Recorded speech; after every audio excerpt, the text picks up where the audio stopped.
The House That Was Not by Elia W. Peattie.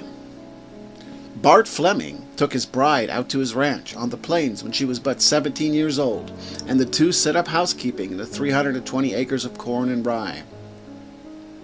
Off toward the west, there was an unbroken sea of tossing corn at that time of the year when the bride came out, and as her sewing window was on the side of the house which faced the sunset, she passed a good part of each day looking into that great rustling mass, breathing in its succulent odors and listening to its sibilant melody. It was her picture gallery, her opera, her spectacle, and, being sensible, or perhaps being merely happy, she made the most of it. When harvesting time came and the corn was cut, she had much entertainment in discovering what lay beyond. The town was east, and it chanced that she had never ridden west, so when the rolling hills of this newly beholden land lifted themselves for her contemplation, and the harvest sun, all in an angry and sanguinary glow, sank in the veiled horizon, and at noon a scarf of golden vapor wavered up and down along the earth line, it was as if a new world had been made for her. Sometimes, at the coming of a storm, a whiplash of purple cloud, full of electric agility, snapped along the western horizon. "Oh, you'll see a lot of queer things on these here plains," her husband said when she spoke to him of these phenomena. "I guess what you see is the wind." "The wind!" cried Flora. "You can't see the wind, Bart." "Now look here, Flora," returned Bart with benevolent emphasis. "You're a smart one, but you don't know all I know about this here country. I've lived here 3 mortal years, waiting for you to get up out of your mother's arms and come out here to keep me company, and I know what there is to know. Some things out here is queer, so queer folks wouldn't believe 'em unless they saw, and some so pig-headed that they don't believe their own eyes. As for the wind, if you lay down flat and squint toward the west, you can see it blowing along near the ground, like a big ribbon, and sometimes it's the color of air, and sometimes it's silver and gold, and sometimes when a storm is coming, it's purple. If you got so tired looking at the wind, why didn't you marry some other girl, Bart, instead of waiting for me?" Flora was more interested in the first part of Bart's speech than the last.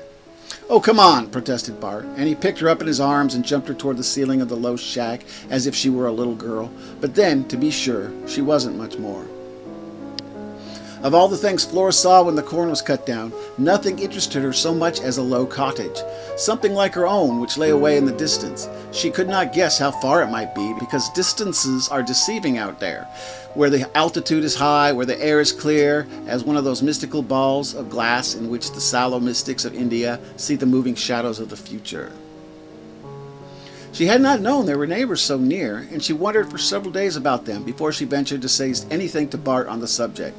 Indeed, for some reason which she did not attempt to explain to herself, she felt shy about broaching the matter. Perhaps Bart did not want her to know the people. The thought came to her, as naughty thoughts will come, even to the best of persons, that some handsome young men might be batching it out there by themselves, and Bart didn't wish her to make their acquaintance. Bart had flattered her so much that she had actually begun to think herself beautiful, though as a matter of fact she was only a nice little girl with a lot of reddish-brown hair and a bright pair of reddish-brown eyes in a white face. "Bart," she ventured one evening, as the sun at its fiercest rushed towards the great black hollow of the west, "who lives in that there shack?" She turned away from the window where she had been looking at the incarnadine disc, and she thought she saw Bart turn pale, but that her eyes were so blurred with the glory she had been gazing at that she might easily have been mistaken. "I say, Bart, why don't you speak? If there's anyone around to associate with, I should think you'd let me have the benefit of their company. It isn't as funny as you think, staying here all alone, days and days." "You ain't getting homesick, be you, sweetheart?" cried Bart, putting his arms around her. "You ain't getting tired of my society, be you?" It took some time to answer this question in a satisfactory manner, but at length Flora was able to return to her original topic. "But the shack, Bart, who lives there anyway?" "I'm not acquainted with them," said Bart sharply. "Ain't them biscuits done, Flora?" Then of course she grew obstinate. "Those biscuits will never be done, Bart, till I know about the house, and why you never spoke of it, and why nobody comes down the road from there. Someone lives there, I know, for in the mornings and at night I see some smoke coming from the chimney." "Do you now?" cried Bart, opening his eyes and looking at her with unfeigned interest. "Well, do you know, sometimes I fancied I seen that too." "Well, why not?" cried Flora in half anger. "Why shouldn't you?" "See here, Flora, take them biscuits out and listen to me. There ain't no house there. Hello? I didn't know you'd go for to drop the biscuits. Wait, I'll help you pick 'em up. By cracky, they're hot, ain't they? What you putting a towel over 'em for? Well, you set down here on my knee. So now look out over there at that house. You see it, don't you? Well, it ain't there. No, I saw it the first week I was out here. I was just half dying thinking of you and wondering why you didn't write. That was the time you was mad at me. So I rode over there one day, looking up company, so to speak, and there weren't no house there. I spent all one Sunday looking for it. Then I spoke to Jim Geary about it. He laughed, got a little white about the gills. He said he guessed I'd have to go look for it. Well, before I found it. He said that there shack was an old joke. What? Wait, why?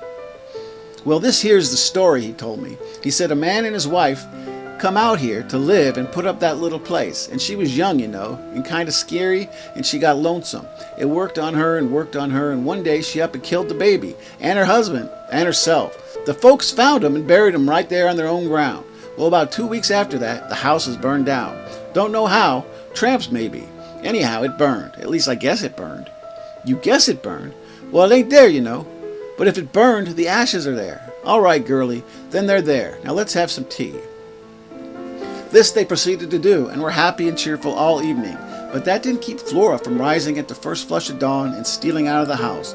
She looked away over west as she went to the barn, and there, dark and firm against the horizon, stood the little house against the pellucid sky of morning. She got on Ginger's back, Ginger being her old yellow bronco, and set off at a hard pace for the house. It didn't appear to come any nearer, but the objects which she had seen to be beside it came closer into view, and Flora pressed on with her mind, steeled for anything. But as she approached the poplar windbreak, which stood to the north of the house, the little shack waned like a shadow before her. It faded and dimmed before her eyes. She slapped Ginger's flanks and kept him going, and she at last got him up to the spot, but there was nothing there. The bunch grass grew tall and rank, and in the midst of it lay a baby's shoe. Flora thought of picking it up, but something cold in her veins withheld her. Then she grew angry and set Ginger's head toward the place and tried to drive him over it. But the yellow bronco gave one snort of fear, gathered himself in a bunch, and then all tense, leaping muscles, made for home as only a bronco can.